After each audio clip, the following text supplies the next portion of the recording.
Hello everyone, welcome to Men on Fire. My name is Mike Arend, a former mechanic and engineer turned transformational teacher. And each week I'll deliver an inspiring message to help you excavate those repressed inner negative feelings and install new thoughts that will finally allow you to truly become the person you were born to be. Hey, one more thing before we get going. Are you feeling stressed, anxious, or frustrated these days? If you are, and you'd like a little help, go to calendly.com/soul mechanic booking and book a 15-minute clarity call with me absolutely free. That's Calendly, CALENDLY.com/soul mechanic booking. Also, if you're looking for an accomplished public speaker to speak in person or virtually at your next event or meeting, I can help you out there too. Okay, let's get on with the show.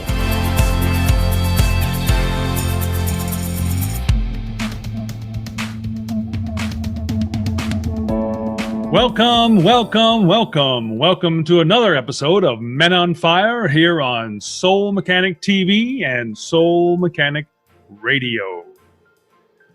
On today's episode, I thought we would talk about something that is so direly needed in today's society, and that is leadership. And I've been meaning to talk about this for a little while now, but as we all need some coaching on leadership, myself included, and I need reminders all the time.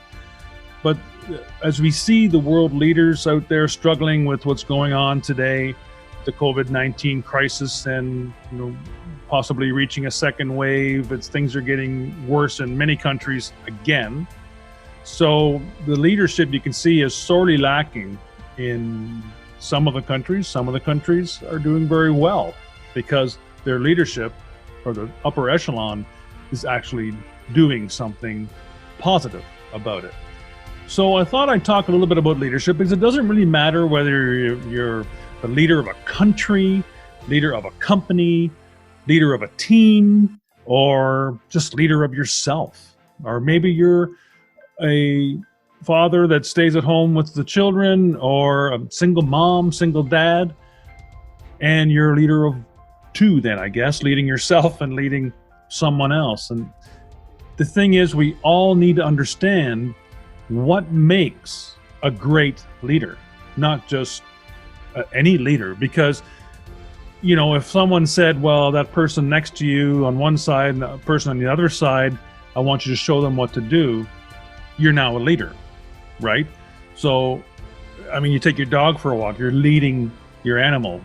So there's various forms of leadership, of course. So what makes a great leader? And we're going to look at a couple of different lists I have today. One is made by a very good friend of mine, Brendon Burchard, and he penned a book actually while he was still in college in the United States back in 2001, and it was called The Student Leadership Guide, to help students with leadership. And it ended up being a great success. It was, I think it's been published and used in over 40 of the top 100 universities and colleges in the world. So it's got great acclaim to it as well. And in it, you'll see that he has used what he calls the 6 E's. So each one of these 6 steps begins with the letter E. So we'll start to discuss that now, with the first one being envision. So you have to have some sort of vision as a leader. Where do you want to go? Where do you want to bring your team with you? But you really have to have the vision yourself. And it's not just a vision as, well, I'm making a list, I got to go to the grocery store and get these things. That's a nice vision to do on a short-term goal. And it's not just a goal. It's bigger than that, much bigger than that. And in my company, Infinite Success Academy, I have a course entitled Infinite Achievement Coaching. And in that, I start out with this same thing. And it is your why. Why are you doing it? And that's your vision. It has to be so big. It's like the horizon. You can jump in a speedboat from a beach, let's say, and peg the throttle and try to hit that horizon, but you'll never get there. You'll just never get there because it keeps changing all the time. And that's what this big vision is. It's going to change. It's not just a goal for this year or next year or 3 years. It's 10 years out. It's 20 years out. And it has to be so damn big that it excites you. And you want to get out of bed every morning. It's the reason you get out of bed in the morning, to get to work or to get working on whatever that is, to achieve that vision. And it may sound silly or crazy to some people when they think of, you're never going to attain that. Why are you even entertaining that vision that you have? You're never going to get there. But you know what? It doesn't matter if we never get there. It's who we become in the process of getting there that is truly important. We may never reach that horizon because it keeps changing, and our vision, can change along with it. But it's who we become in the process of trying to attain that vision that is really important. And that translates to your team or the people you lead. So you have to have a compelling, vibrant, and different vision. So you're envisioning something that is so damn big that you get everybody excited, not just you. You're that big light beam in the darkness, and you're staying positive, and you're always helping people understand this vision that you have. And number 2 on the 6 list of E's is enlist. So people support what they help create or collaborate with. So when you enlist people to help you get to this vision and create it and see where you want to go. So you enlist people to help you. Now, it can be very simple as, you enlist your son or daughter, or if you're a single mother or father, to help you out, help you do with the dishes, help you do with some simple chores. You're enlisting their help. You're saying, this is my vision of a very clean home, and I need your help. And you fill them with that vision of what you want. And then you help them, and what we're going to move on to in a minute is partly with the tools and the training. So that's what you have to do. You enlist people to help you. And number 3 on the list is embodying. So what do I mean by embodying? Well, that is embodying the values, the morals, the behavior to attain this vision. And you have to have certain values and morals and conduct yourself in a certain way in able to reach that vision. And sometimes that's difficult because this really, if you haven't guessed, is another word for integrity. And people, I find, generally have integrity with others, but they don't have integrity with themselves. And that's the most important person in the world you need to have integrity with. I mean, do you do what you say you're going to do with yourself? I mean, often we do that with others, right? Yeah, I told my mom I'm going to be there at that time, so I'll be there. Yes, I told my boss I'm going to get this done by the end of the day. I'll get that done. We have integrity with others. But what about us? We plan to go to the gym in the morning, and, we don't go. We planned to eat healthy all day, and we got busy and we stopped at McDonald's.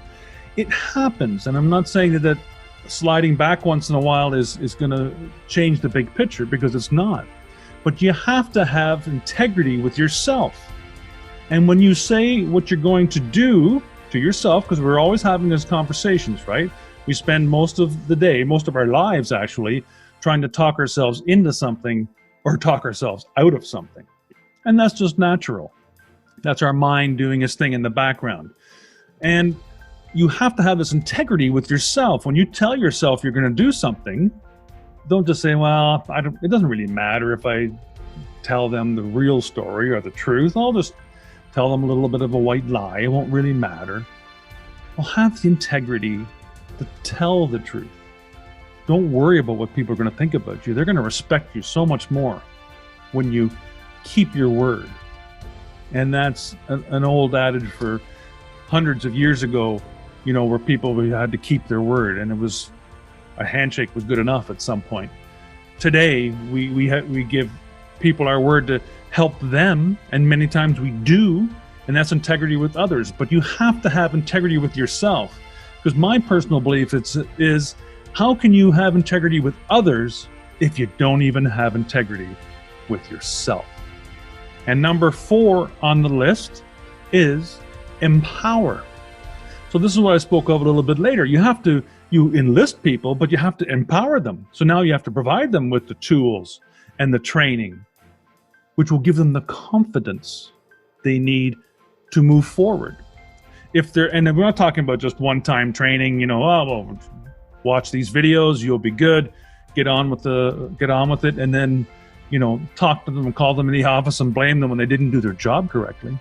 They didn't have the proper training. And it has to be ongoing training, because you know as well as I do, everything's changing in the world, and quite quickly, especially when we talk about technology and electronics. I mean, so much changes in a year.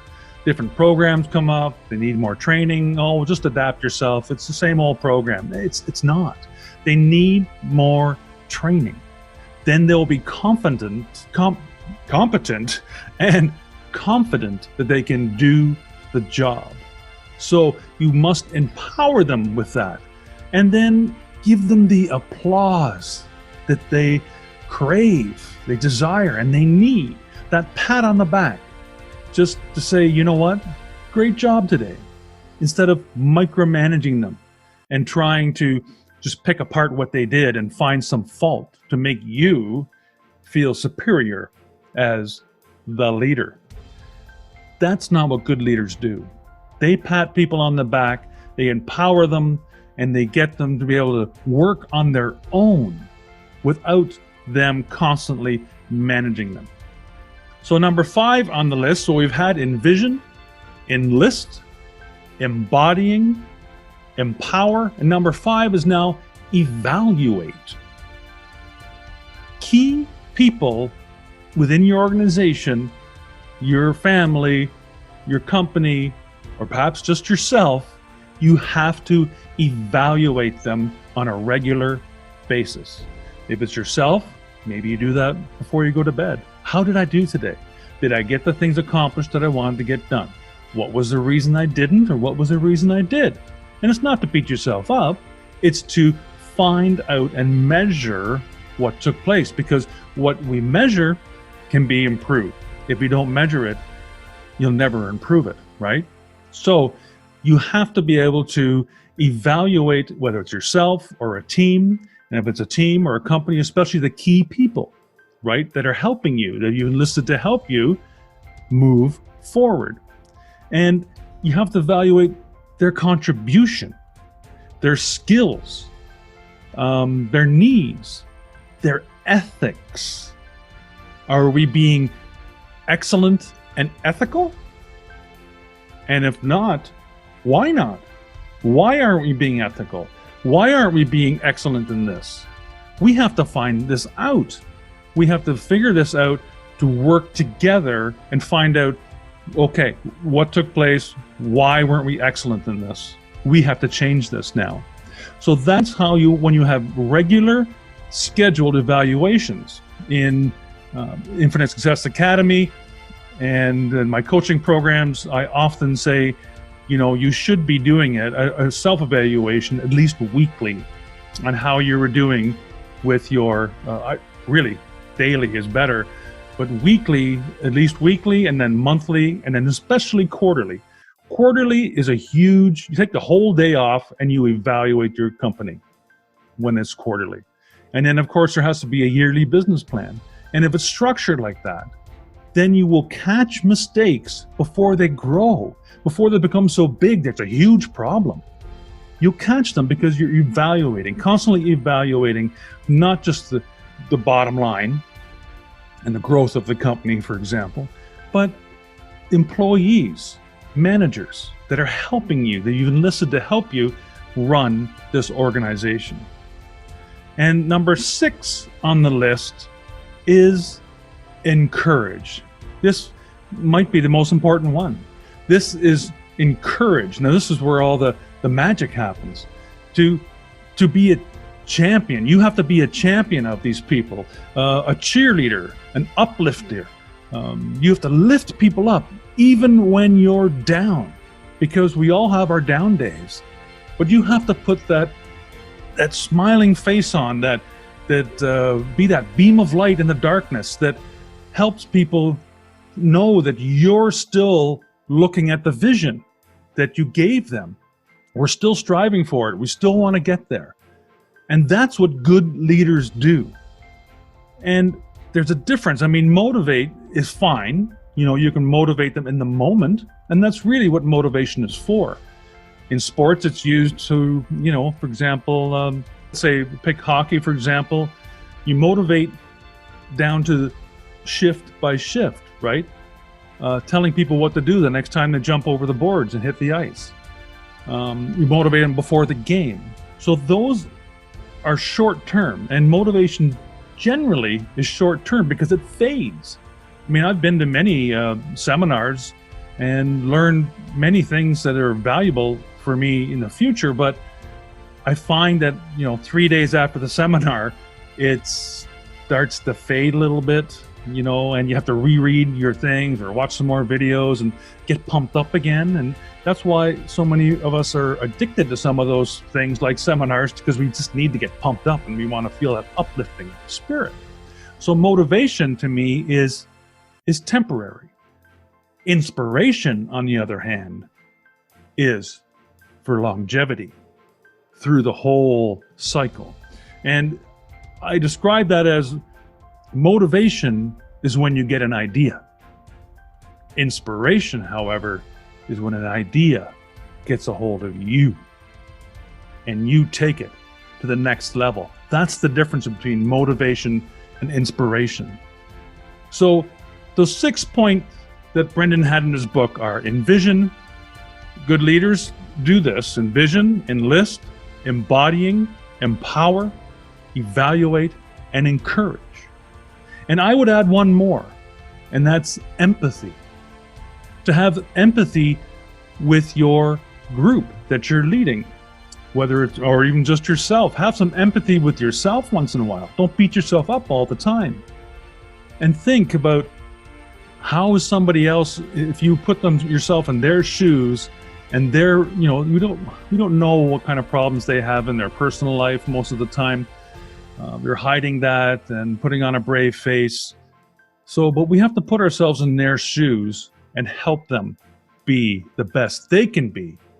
Because obviously, as leaders, we want to be the best that we can be, and we'll only get that way by helping the people that we're leading. Now, I don't want to call them followers, because they're not followers. Okay, not good leaders don't call them followers. Good leaders call them collaborators. Good leaders call them creators, because they're collaborating with you. They're working with you, not following you.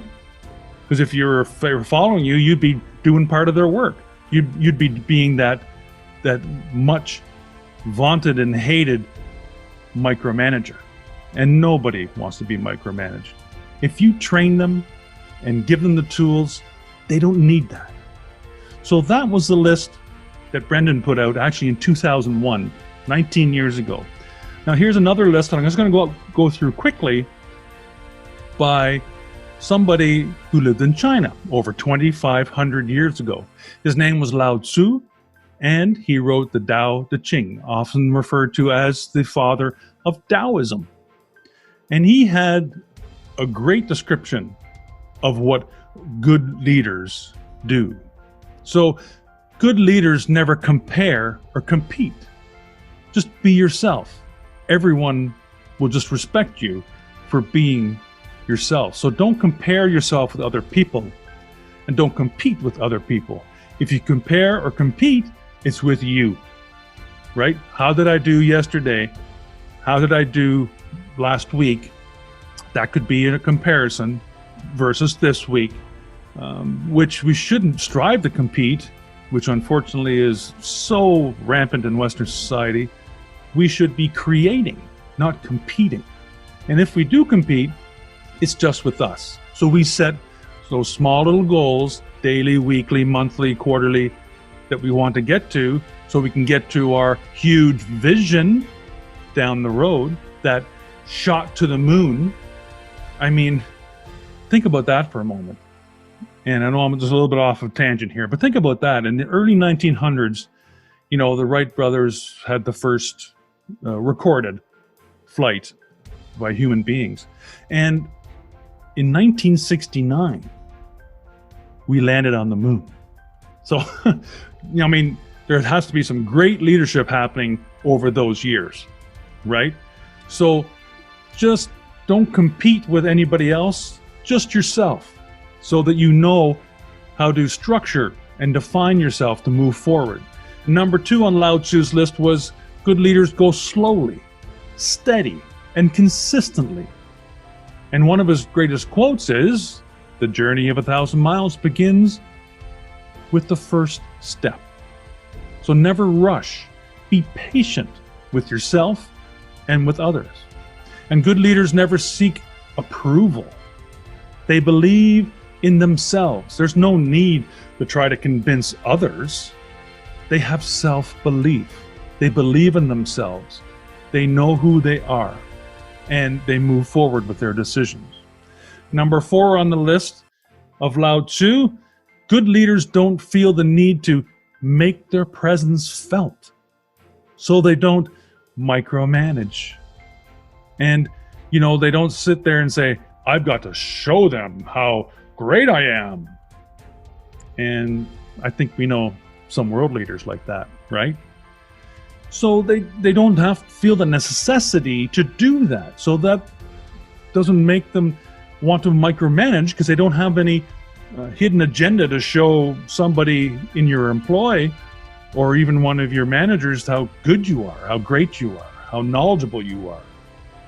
They just move forward and give other people the tools to get it done. And number 5 on the list of Lao Tzu is good leaders never use force, because force only causes resistance. And nothing good ever comes from violence, because with resistance comes violence eventually. And number 6 on the list from Lao Tzu is good leaders never take the credit. And this is a huge one. People rarely know that a leader even exists when they don't take credit, right? They should be, when accolades are handed out, they should be at the back of the line. When the work starts, they should be at the front of the line. And good leaders never take the credit for it, because people should rarely know that the leader even exists.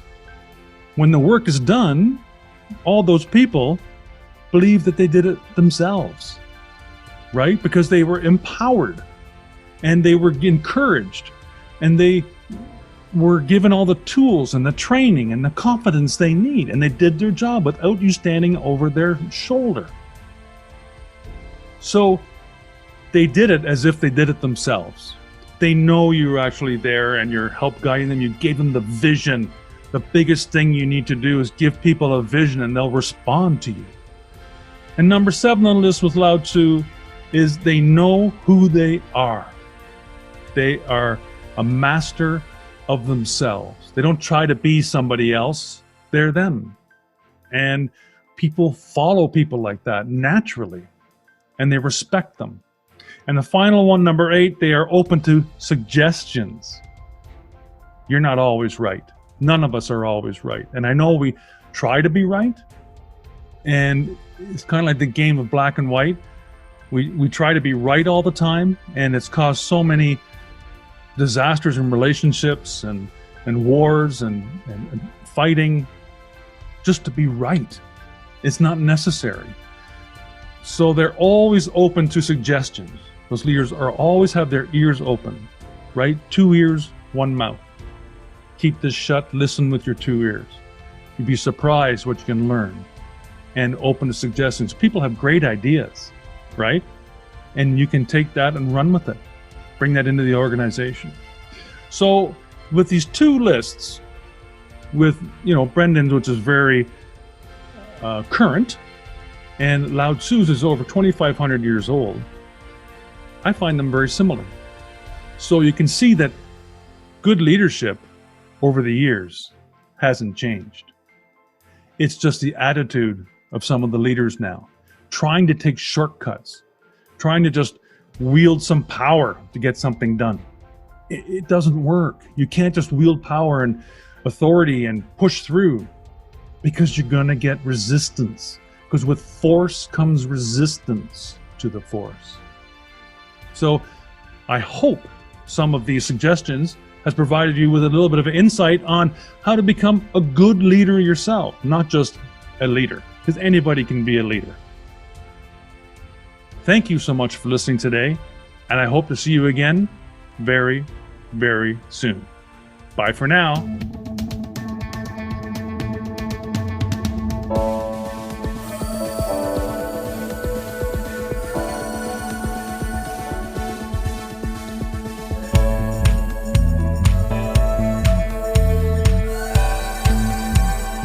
Hey, are you having trouble living the life of your dreams? Guess what? You're not the problem. It's not that you're not smart enough, deserving enough, or even hardworking enough. The problem is that you haven't yet installed the one key belief that will change everything. Want to know what it is? You're the one. That's right. You are the one.